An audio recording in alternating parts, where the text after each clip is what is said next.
E o presidente dos Estados Unidos, Joe Biden, enviou uma carta aos deputados recusando o pedido de desistir da disputa presidencial. Em documento de 2 páginas, Biden confrontou os membros do próprio partido e recusou novamente o pedido para que desistisse da candidatura à reeleição.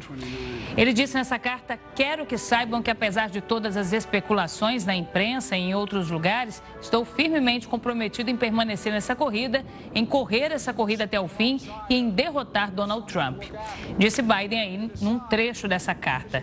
A pressão sobre o atual presidente aumentou na última semana depois do desempenho dele no primeiro debate eleitoral contra o candidato republicano Donald Trump.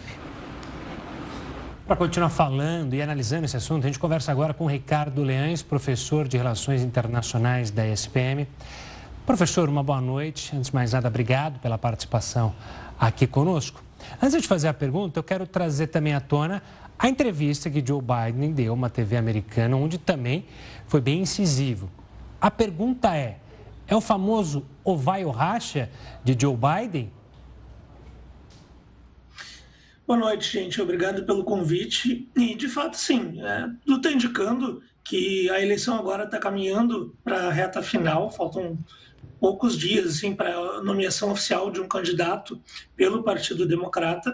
E tudo está fazendo crer que há uma pressão muito grande para que Joe Biden acabe desistindo dessa candidatura, embora ele mesmo ainda esteja rejeitando essa possibilidade.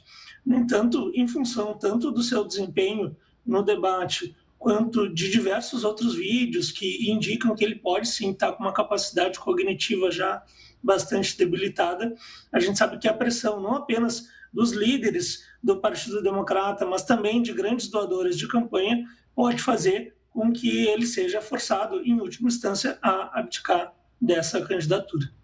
Professor, muito boa noite para você. Quando a gente fala em uma possível renúncia da candidatura por parte de Joe Biden, o primeiro nome que é ventilado naturalmente é o da vice-presidente Kamala Harris. Eu te pergunto, ela tem força suficiente para derrotar Donald Trump ou pelo menos para ter um desempenho melhor do que o de Joe Biden? Essa pergunta é muito interessante porque, de fato, seria o caminho mais natural de se imaginar que, se o Biden não concorresse à eleição, quem concorreria em seu lugar fosse a sua vice-presidente. No entanto, até o momento, confesso que não vou saber te precisar a razão, mas o nome dela ele não está sendo ventilado por oficialidades do partido. Então, parece muito mais ser uma especulação natural de alguém que provavelmente concorreria do que mesmo um desejo do Partido Democrata.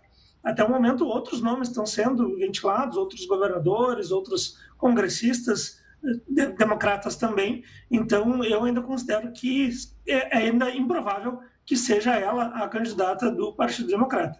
Caso seja ela, aí sim, a gente sabe que tem várias pesquisas indicando que outros candidatos estão numa condição um pouco melhor para vencer Donald Trump, mas, sem dúvida alguma, não se trata de um caminho simples. Mesmo se for ela a escolhida ou qualquer outro candidato, a gente tem uma eleição bastante disputada pela frente.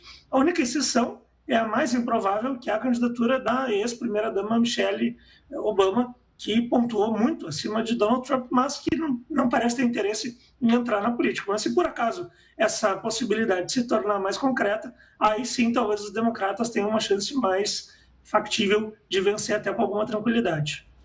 Professor, eu queria saber o custo dessa indecisão, ou desta aparente indecisão, já que Joe Biden garante que só Deus tira ele dessa corrida eleitoral, como ele mesmo disse em uma entrevista à TV americana.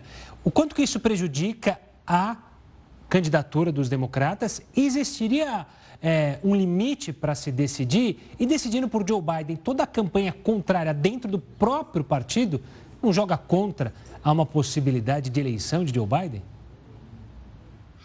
Sim, sem dúvida. É claro que isso prejudica as chances dos democratas como um todo. Seja se for Joe Biden o candidato, porque ele está sendo criticado internamente pelo próprio partido, e isso vai ser utilizado pelos republicanos e pelo Donald Trump. Ou seja, se firmar a candidatura de Joe Biden, o que ele vai argumentar é que o próprio Partido Democrata não queria que Joe Biden fosse escolhido. Então, isso vai dar uma chance muito grande para ele utilizar esse argumento e capitalizar em cima dessa situação. Por outro lado, caso seja outro nome escolhido, aí vai ser alguém que vai ter muito pouco tempo para concorrer, muito pouco tempo de disputa eleitoral, muitas vezes são candidatos que nem seriam ainda conhecidos do grande público, então, sem dúvida, essa situação gera uma dificuldade bastante grande para o Partido Democrata. Mas vamos lembrar que isso só está ocorrendo porque as pesquisas estão dando um favoritismo para o Donald Trump. E nas eleições, tanto de 2016 quanto de 2020, a gente observou uma pontuação maior do Donald Trump nas urnas do que nas pesquisas. Então, se esse padrão se repetir, a chance vai ser maior ainda para ele. Já te respondendo ainda a tua primeira pergunta, o que acontece nos Estados Unidos é que existe uma convenção do partido que formaliza a escolha do candidato.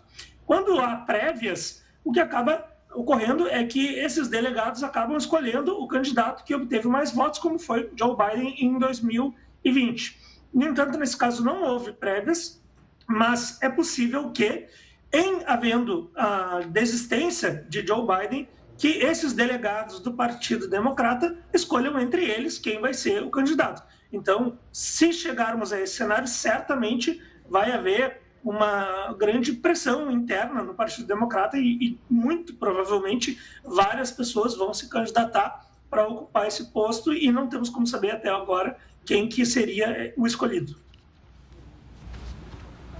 Tá certo, professor. Quero agradecer demais a sua participação aqui conosco, analisando, e vamos esperar as cenas dos próximos capítulos dessa campanha de Joe Biden ou então de um outro nome. Um forte abraço e até a próxima. Eu que agradeço o convite e um abraço.